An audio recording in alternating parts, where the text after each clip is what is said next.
नमस्कार, आप देख रहे हैं इंडिया 360 न्यूज़ और मैं हूं विजय आपके साथ में। पूरे बिहार में चुनाव को लेकर प्रचार प्रसार जारी है और आपको बता दें कि बिहार में 11 चरणों में फिर से होंगे पंचायत चुनाव और 24 सितंबर को पहले चरण का मतदान किया जाएगा।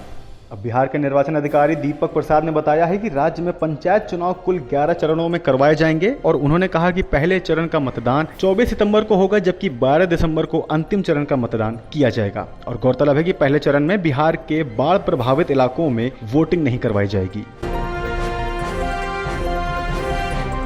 और थप्पड़ मारने वाले बयान के लिए गिरफ्तार किए गए केंद्रीय मंत्री राणे को मिली है जमानत। बताया जा रहा है कि सुबह नाश्ता करते से ही उनको गिरफ्तार किया गया था। महाराष्ट्र के मुख्यमंत्री उद्धव ठाकरे को थप्पड़ मारने वाले बयान के लिए गिरफ्तार किए गए केंद्रीय मंत्री नारायण राणे को महाड की मजिस्ट्रेट अदालत ने जमानत दे दी है और राणे को मंगलवार को नासिक सिटी पुलिस ने गिरफ्तार करके अदालत के सामने पेश किया था। वहीं रत्नागिरी में सत्र न्यायालय ने राणे की अग्रिम जमानत याचिका खारिज कर दी है।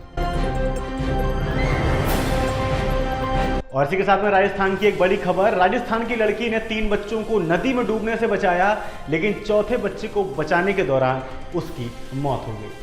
और राजस्थान के धौलपुर की 13 साल की लड़की अनुष्का ने तेज बहाव के बीच पार्वती नदी में नहाने उतरे 3 बच्चों को डूबने से बचाया, जबकि चौथे को बचाने की कोशिश में उसकी मौत हो गई। ग्रामीणों ने दोनों के शव नदी से निकाले और पुलिस ने अनुष्का को बहादुर बताकर सब चंद पलों में हुआ और ग्रामीणों को उन्हें बचाने का मौका नहीं मिला। और इसी के साथ में राजस्थान के प्याज पर अब तालिबान का असर देखने को मिल रहा है। करीब 600 करोड़ तक हो सकती है कमाई और पहले बढ़ते दामों को कम करने के लिए अफगानिस्तान से प्याज मंगवाया जा रहा था। अफगानिस्तान पर तालिबान के कब्जे के कारण भारत में प्याज के मार्केट में किसानों को मोटा फायदा दिखने लगा है और इस बार अफगानिस्तान की प्याज भारत आना मुश्किल है। ऐसे में प्याज का बाजार किसानों को हजारों करोड़ रुपए का फायदा दिला सकता है और देश में प्याज की पैदावार करने वाले राजस्थान के प्रमुख अलवर जिले में किसानों ने प्याज की खेती में 260 करोड़ रुपए लगा दिए हैं। अब एक ही जिले में करीब 40,000 बीघा में प्याज लगा दिया है और भाव अच्छे मिले तो किसानों की झोली में करीब 600 करोड़ रुपए आ सकते हैं। और इसी के साथ में अफगानिस्तान से भारतीयों को अब वापस लाया जा रहा है। अफगानिस्तान से दिल्ली पहुंचे 78 लोगों में से करीब 16 लोगों का कोविड-19 का टेस्ट पॉजिटिव आया है। अफगानिस्तान से मंगलवार को दिल्ली पहुंचे 78 लोगों में से 16 लोगों का कोविड-19 टेस्ट पॉजिटिव आया और इन संक्रमित लोगों में वे 3 अफगान सिख भी शामिल हैं जो गुरु ग्रंथ साहिब की प्रतियां अपने साथ लाए थे। और गौरतलब है कि इनमें से एक प्रति को केंद्रीय मंत्री हरदीप सिंह पुरी अपने सिर पर उठाए नजर आए थे। और इसी के साथ में 24 घंटे के अंदर देश में सामने आए हैं कोविड-19 के 37,593 नए मामले। कुल मामलों के 1% से भी कम हुए हैं सक्रिय केस। देश में पिछले 24 घंटे में कोविड-19 के 37,593 नए मामले दर्ज किए गए, जबकि 34,169 लोग रिकवर हुए हैं। अब देश में सक्रिय मामलों की संख्या 3,22,327 हो गई है, जो कुल मामलों का 1% से भी कम है। वहीं बीते 24 घंटे में 648 नई मौतों के साथ कोविड-19 के कारण मरने वालों की संख्या 4,35,758 हो गई है। और अब अगर बात करें सेंसेक्स की, तो सेंसेक्स ने 56,188 का नया रिकॉर्ड स्तर छू लिया है और निफ्टी 16,700 के करीब पहुंच चुका है। घरेलू शेयर बाजार मंगलवार को रिकॉर्ड स्तर पर बंद होने के बाद बुधवार को बढ़त के साथ खुला और सेंसेक्स ने शुरुआती कारोबार में 200 अंकों की छलांग लगाकर 56,185 का सर्वोच्च स्तर छू लिया है, जबकि निफ्टी 70 अंकों की बढ़त लेकर रिकॉर्ड स्तर से नीचे 16,699 पर पहुंचा और टाटा स्टील, एनटीपीसी और एचडीएफसी सर्वाधिक लाभ वाले शेयरों में शामिल हो चुके हैं। और अब अगर बात करें क्रिकेट की, तो बुमराह के द्वारा लगातार बाउंसर फेंके जाने पर एंडरसन ने कहा है कि इन्होंने करियर में कभी ऐसा महसूस नहीं किया था। और लॉर्ड्स में जसप्रीत बुमराह द्वारा लगातार बाउंसर फेंके जाने पर जेम्स एंडरसन ने कहा कि जब मैं बल्लेबाजी करने गया तब जो रूट ने कहा कि बुमराह तेज गेंदबाजी नहीं कर रहे और फिर पहली गेंद 90 मील प्रति घंटे की थी। उन्होंने कहा कि मैंने अपने करियर में कभी ऐसा महसूस नहीं किया कि वह मुझे आउट करने की कोशिश नहीं कर रहे।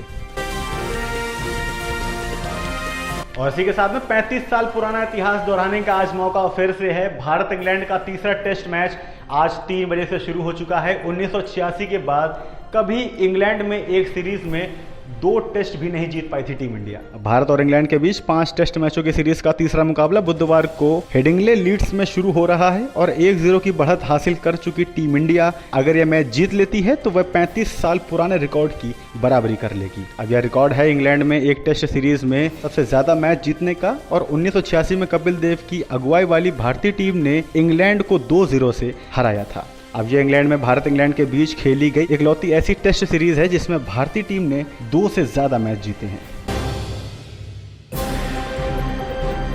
और अब अगर बात करें बॉलीवुड की तो भाईजान को रोकने वाले सीआरपीएफ के ऑफिसर को मिला है इनाम। आपको बता दें कि मुंबई एयरपोर्ट पर रोकने वाले एएसआई सोमनाथ मोहंती को ड्यूटी पर प्रोफेशनलिज्म दिखाने के लिए मिला है इनाम और सीआईएसएफ ने इसकी जानकारी खुद दी है।